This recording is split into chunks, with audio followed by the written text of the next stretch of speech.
All right, hello friends. My name's Holly. I'm doing yoga, meditation, and tutorial videos online during COVID-19, so you can do all this stuff from home. Today is for those of you who practice Bikram or hot yoga or 26 and 2 style yoga. I'm just doing short tutorials of different parts of the class. So today we'll focus on part 2, the second part of awkward utkatasana chair pose. So as a reminder, this comes towards the beginning of class. It's largely meant as a warm-up posture where you're really starting to wake up the muscles, the joints. So I'll start by showing you the first part of awkward, right? You have the feet hip-width distance, insides of your feet perfectly parallel, arms up parallel to the floor, triceps tight. So in the first part, you bend your knees and sit down into a chair. So the butt sticking out, weight in the heels, stomach in, and you lean back. Then you're gonna come up. So this class, or this tutorial, is focused on the second part. So for the second part, it's important to keep your feet hip-width distance and the insides of your feet parallel. Sometimes when we come up, somehow we take a bigger step, or the toes turn in towards each other. It's important between the first and second part to do a quick check and make sure that the insides of your feet are still parallel. And as a reminder, when you come out of the first part, okay, you want to keep your arms where they are. So you really are starting to warm up the muscles in the triceps, but the shoulders stay down. So again, in the first part, you stuck the butt out and had the weight in the heels. The second part is a different range of motion with the body. So in the second part, rather than sticking your butt out and putting the weight in the heels, you're gonna push your butt forward and have the weight in the toes. So you wanna come up all the way on your tippy toes. This is also the first part in class where we're flirting a little bit with balance, right? You might feel a little bit more unstable, noticing if the thighs or knees are shaking.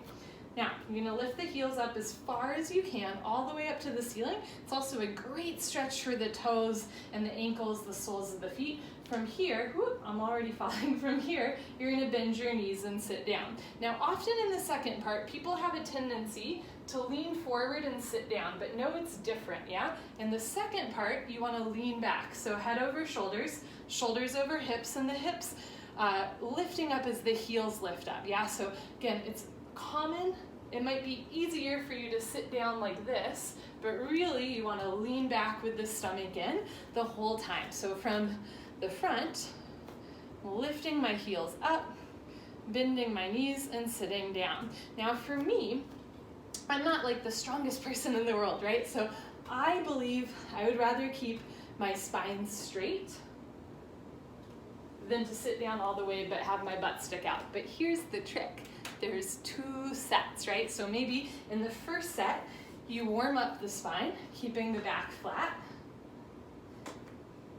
And maybe in the second set, right, maybe you go down all the way, even if it's just for a second. Okay, so eventually thighs parallel to the floor. A couple other tricks here. Sometimes people sit too low, whoop, hips below the heels. You want to sit into a chair, but not below a chair.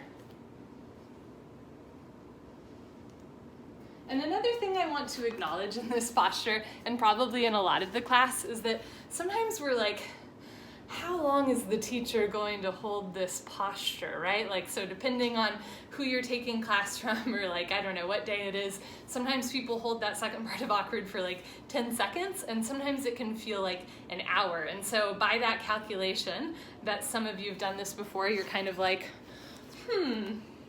okay, let me just wait. They're sit into a chair, and then at the end you're okay, I'll do it, and you sit all the way down, right? And oh, darn, it's over. I would encourage you, if you have to come out early, that's fine, but at some point try to go to your deepest point, yeah? Whether it's in the first or second set, and just see how long you can hold it. In my opinion, it is better to go in right on time, not early, right?